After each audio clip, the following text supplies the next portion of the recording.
Excellences, Mesdames et Messieurs, chers collègues, Your Excellencies, ladies and gentlemen, dear colleagues, we will now consider the final document in respect of the report of China, which is available with reference A HRC 25/5 and A HRC 25/5 Addendum 1. These documents and the information which will now be presented by the delegation of China will constitute the final document of the review and will be adopted by means of a standard Council decision. I welcome to the podium and welcome His Excellency Wu Hailong, Permanent Representative of China to the United Nations Offices, Geneva, and it will fall on him to present additional information in respect of China's Universal Periodic Review report. Your Excellency, you have the floor. Mr. President, Excellencies, ladies and gentlemen, I am honored to make the introductory remarks on behalf of the Chinese government. Last October, China participated in the second round of review by the UPR Working Group. On behalf of the Chinese government, I wish to express our gratitude to all countries for their active participation and to members of the Troika, Poland, Sierra Leone, the United Arab Emirates, and the Secretariat for their hard work. Mr. President, we accord great importance to the 252 recommendations made to us in the working group last year. Immediately after the session, China set up an interagency coordination mechanism led by the Foreign Ministry and with the participation of more than 30 legislative, judicial, and administrative departments to comprehensively go through the recommendation and to consult extensively various sectors of the society. We have one principle, that is, we will support any recommendation that is suited to China's national conditions, that is operable and conducive to China's human rights development. Based on prudent studies and joint efforts, China has decided to accept 204 of the 252 recommendations, or 81% of the total. They cover more than 20 areas, including poverty reduction, education, and judicial reform. This speaks amply to China's determination and courage to promote and protect human rights, and also demonstrate China's open, active, and sincere attitude to the recommendations made by various countries. Since last October, my government has taken many initiatives to advance the cause of human rights. In particular, the third plenum of the 18th CPC Central Committee held last November made a number of major decisions to comprehensively deepen reform, which includes improving the human rights and social safeguard system. Just recently, the report on the work of the government adopted by the 12th National People's Congress set forth new measures, including those for further promoting and protecting economic, social, and cultural rights. Here, let me present China's progress in implementing the accepted recommendations in light of the above. On recommendations concerning the right to development, the right to survival and development is the primary human right. China gives top priority to development. In 2013, China's GDP grew by 7.7%. The per capita disposable income for rural and urban residents rose by 9.3% and 7% respectively. In the next period, we will focus on 3 tasks, each concerning 100 million people.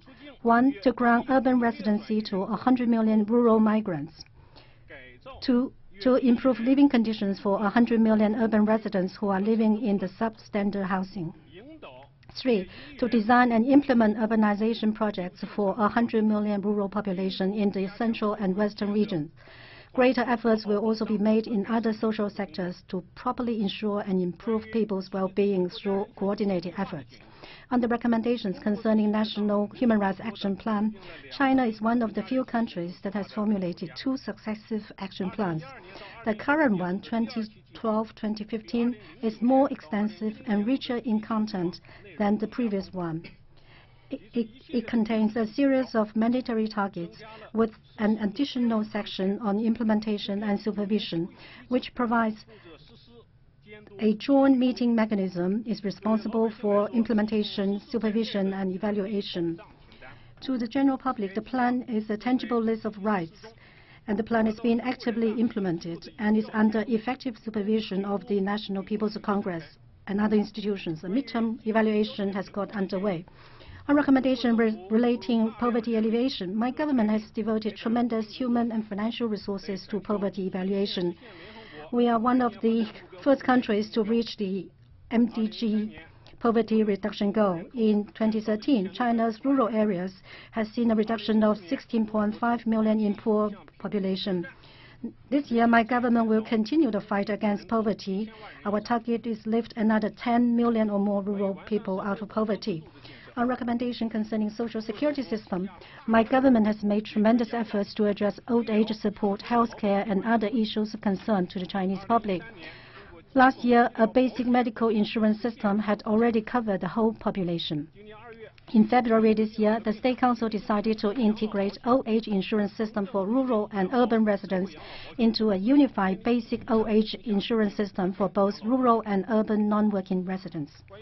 On recommendations concerning employment and the rights of migrant workers, employment is the top priority when it comes to improving people's livelihood. We have implemented a proactive policy for job creation. Last year, China created 13.1 million urban jobs. The number of migrant workers reached 269 million. Their average income increased by 13.9%. Their rights and interests have been comprehensively safeguarded. On recommendations concerning the right to education, last year to ensure equal access to education for every student, China launched the project to alleviate poverty through education and continue to implement the plan to improve school buildings in rural areas. School nutrition projects have benefited 32 million students. The number of students from poor rural areas who were enrolled by key colleges and universities increased by 8.5%. This year, my government will continue to allocate more resources in the central western regions so that more rural children will have opportunity to receive higher education. On recommendations about family planning policy, in the past 40 years, this policy of China has effectively controlled the over-rapid growth of population and alleviated the population pressure on resource and environment. In response to the changing situation, the third plenum of the Party Central Committee made a decision to implement the policy that would allow a married couple to have 2 children if one parent is a single child. Many provinces have officially launched this new policy.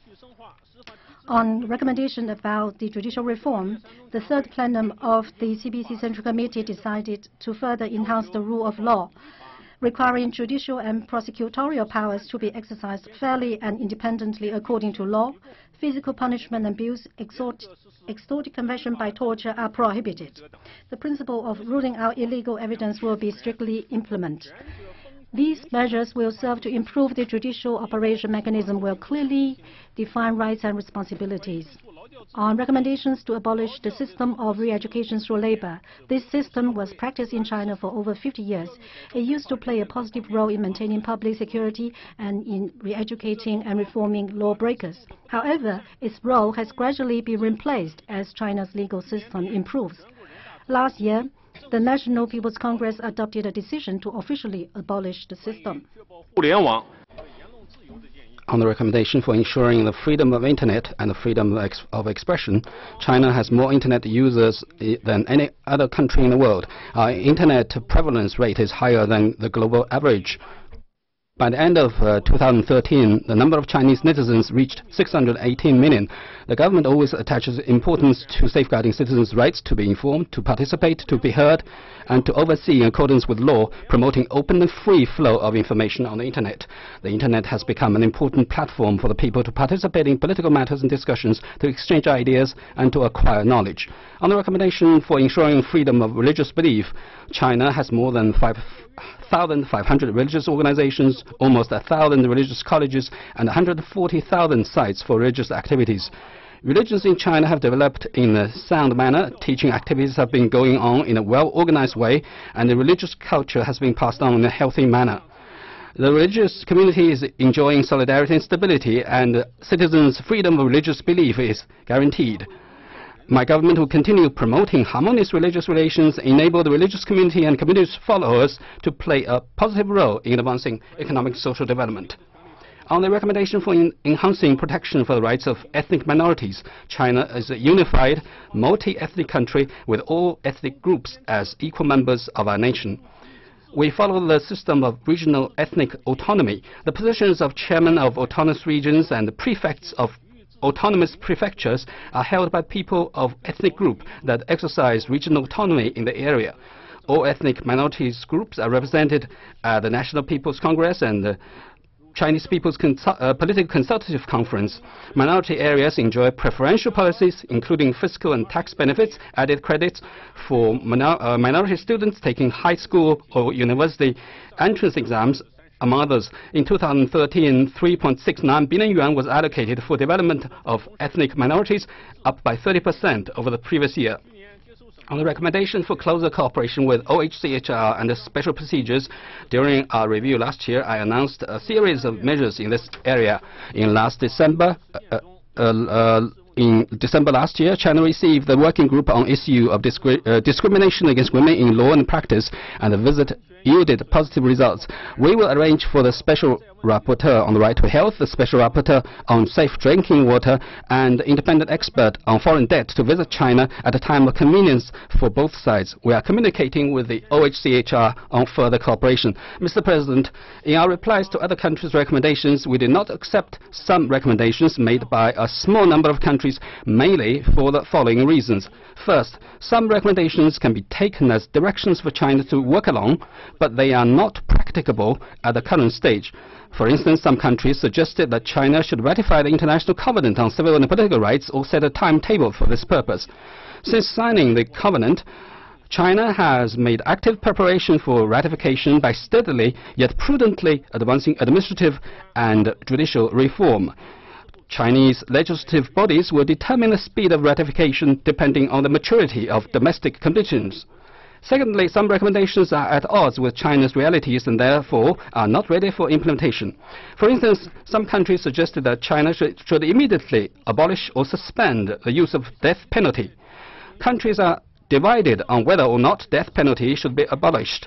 China lacks the condition to abolish the death penalty, and most Chinese people do not agree to do so.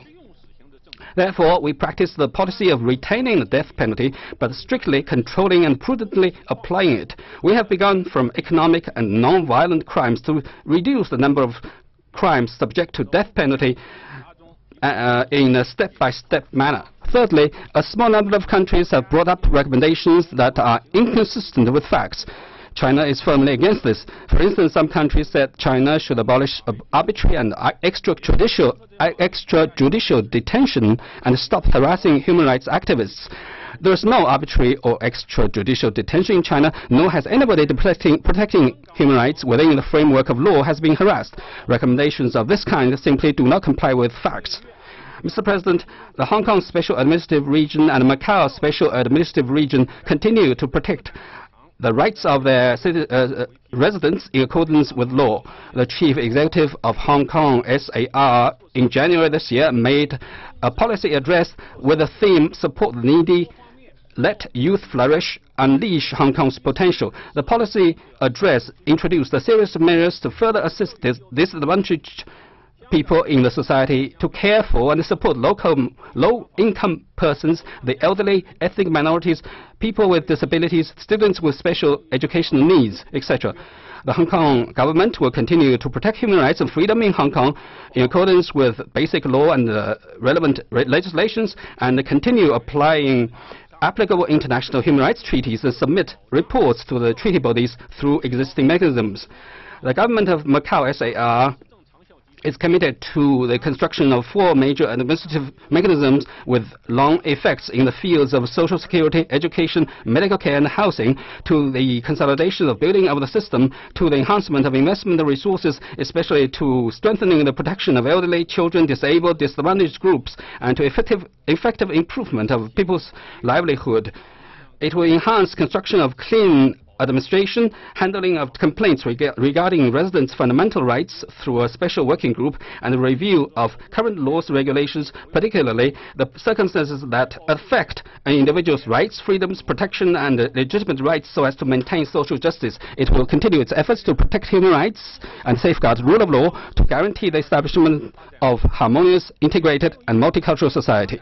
There is no development model that is universally applicable. There is no development path that can remain unchanged. Whether a path is good or not depends on whether it's rooted in the country's realities and follows people's will. China's human rights development grows in parallel with China's economy and society and must proceed in keeping with our conditions and the people's will. Of course, as an open-minded, inclusive nation, we are ready to draw upon the progress of development of mankind and listen to other countries' recommendations based on goodwill. The Chinese government has put forth the 2 centenary goals and the Chinese dream of achieving great renewal of the Chinese nation. This year marks the 10th anniversary of China's inclusion in its constitution of the provision that states respects and preserves human rights. We will take this as an opportunity to open a new chapter in China's human rights development by following our people's will, relying on our own efforts and drawing upon the experience of other countries. By doing so, we will make new contribution to human rights development in the world. Thank you, sir.